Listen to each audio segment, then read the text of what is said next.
আসসালামু আলাইকুম। শুনলে খুশি হবেন যে ডক্টর মোহাম্মদ ইউনূস, প্রধান উপদেষ্টা, বাংলাদেশ সরকার, উনি যাচ্ছেন কামরূপ কামরূপ কামাখ্যায়। আপনারা যারা জানেন কামরূপ কামাখ্যা কি, আর নইলে জেনে নেন। কামরূপ কামাখ্যা হচ্ছে জাদু শেখার একটা জায়গা, যেখানে বড় বড় জাদুকররা গিয়ে জাদু শিখে থাকেন। এবং এই পরামর্শটা আমি তাকে দিয়েছি যে কামরূপ কামাখ্যায় যান। কারণ গত 53 বছরের যে সমস্যা পুঞ্জীভূত হয়েছে, এ সমস্যা তুড়ি মেরে সমাধান করতে হলে আপনাকে কামরূপ কামাখ্যাই যেতে হবে। চিন্তা করে দেখেন, আমি 53 বছরের আগে জন্মিনি, কিন্তু পরে জন্মেছি। সেখান থেকে যদি যতক্ষণ আমার স্মৃতি মনে থাকে তখন থেকে যদি শুরু করি, তাহলে কি ঘটেছে এই বাংলাদেশে। আমি আপনারা আশা করি শুনবেন আমার কথা। অনেক হয়তো প্রাসঙ্গিক অপ্রাসঙ্গিক কথা, বাট আমি ট্রাই করব প্রত্যেকটাকে রিলেট করার জন্য যে কি ঘটেছে এই 53 বছরের সময়ে বাংলাদেশে, অর্থাৎ স্বাধীনতা পরবর্তী সময়তে। যখন আমি জন্মিনি সে গল্পগুলো শুনেছি পূর্বপুরুষদের কাছ থেকে, বেশি শুনেছি আমার আম্মার কাছ থেকে। দ্বিতীয়, তো আমি যেগুলো দেখেছি, আমি যখন স্কুলে যাই না, তখন একটা জমা জমি নিয়ে আমার নানার পরিবারের মামলা ছিল। আমার মামা, বড় মামা এবং আব্বা ওনারা পরামর্শ করছিলেন, কথা বলছিলেন। বড় মামা আব্বাকে বলছিলেন যে ভাই, দুলা ভাই, আমাদেরকে মনে হয় ঘুষ দিতে হবে। আমি তখন জানতাম না যে ঘুষ কি, অর্থাৎ ঘুষ দিতে হবে কোর্টে। উনি সেটা বলছিলেন, নইলে প্রতিপক্ষ জিতে যাবে বা প্রতিপক্ষ ঘুষ দিচ্ছে অলরেডি, সুতরাং আমাদেরকেও ঘুষ দিতে হবে। তো আমি তখন চিন্তা করলাম ঘুষ কি, আমি জানতাম না। স্কুলে, আমি স্কুলের বারান্দাতে, আমি তখন স্কুলে যাই না ঠিকই, কিন্তু স্কুলের পাশে বাড়ি ছিল আমাদের স্কুল। এটি তো লাইক 83 সালের কথা হবে। ইয়েস, 80 সালে জন্মেছি, ঠিক 83-84 সালের কথা হবে। তখন আমি চিন্তা করলাম যে ঘুষ কি। আমরা একটা খেলতাম, সেই খেলার নাম ছিল ঘুষ খেলা। What was that? সেটা হলো যে স্কুলের যে স্লোপিং, একটা সিঁড়ির সাথে স্লোপ ছিল, অর্থাৎ সাইকেল সহ আরও যানবাহন, সাইকেল এবং মোটর সাইকেল, মূলত সাইকেল তোলার জন্য টিচারদের, সেটাতে আমরা বসে স্লোপ ডাউন করতাম, অর্থাৎ স্লাইডিং করতাম, যেটা এখনকার আমাদের মেয়েরা বা তার ছোটরা করে, স্লাইডিং করতাম। স্লাইডিং করতে করতে আমাদের প্যান্টের পেছনে ফুটো হয়ে যেত, সেইটা আমরা বলতাম ঘুষ খেলা। আর আমরা চিন্তা করছিলাম যে বড় মামা তো অনেক বড়, আব্বাও তো বড় মানুষ, তো আব্বারা কি গিয়ে কোর্টে এই ঘুষ খেলবেন? তাহলে দেখেন যে সেই সময়তে, এবং সেই সময়তে ক্ষমতায় কে ছিলেন, সেই সময়তে ক্ষমতায় ছিলেন মেবি এরশাদ সরকার ক্ষমতায় ছিলেন, বা জিয়াউর রহমান, আমি আই ডোন্ট রিমেম্বার এক্স্যাক্টলি।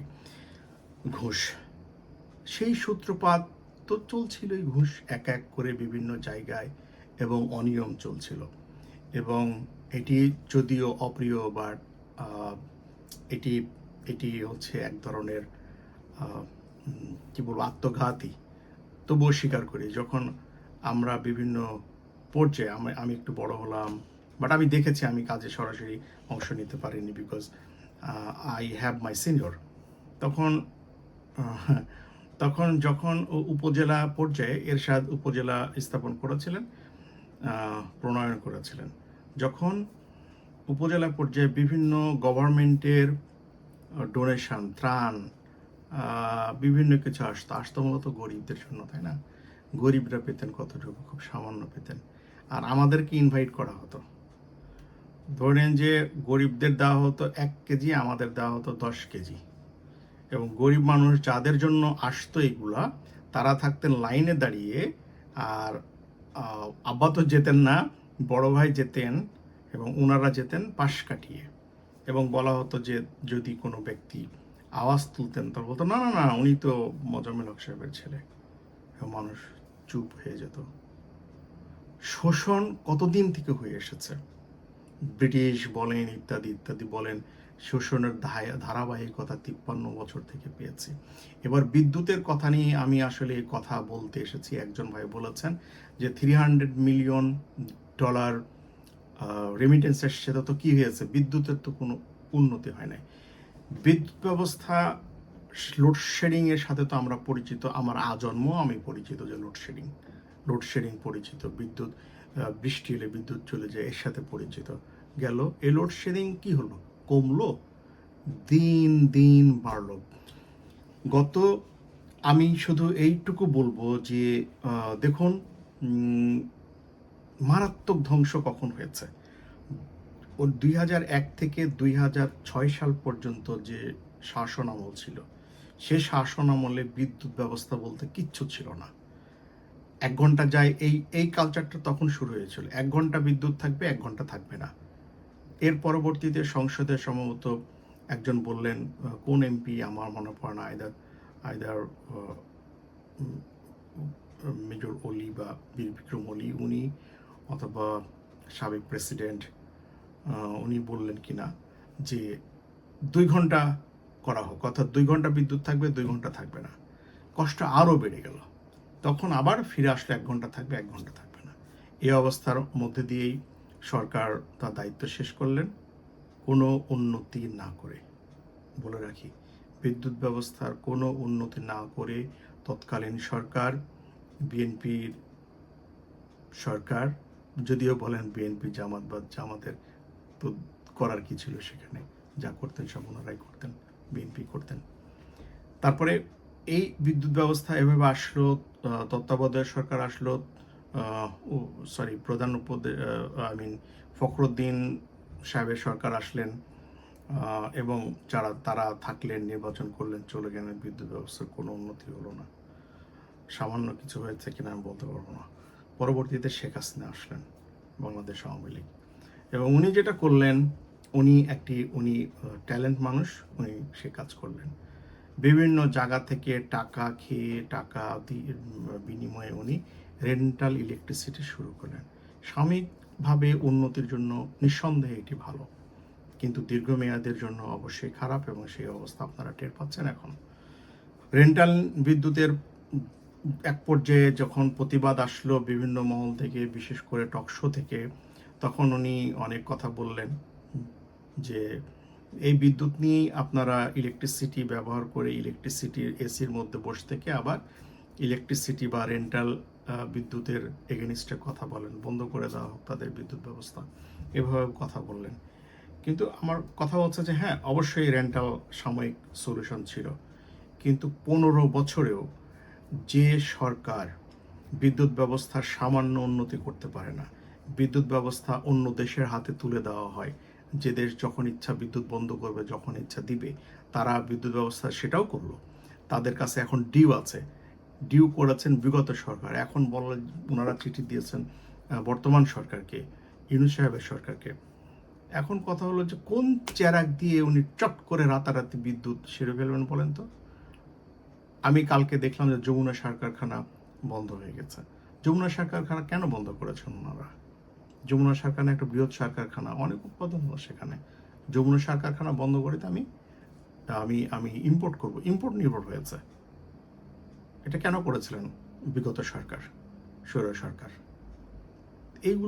এগুলো কেন করেছেন, কিভাবে করেছেন আপনারা আলোচনা করবেন আশা করি বহুত খুব করে।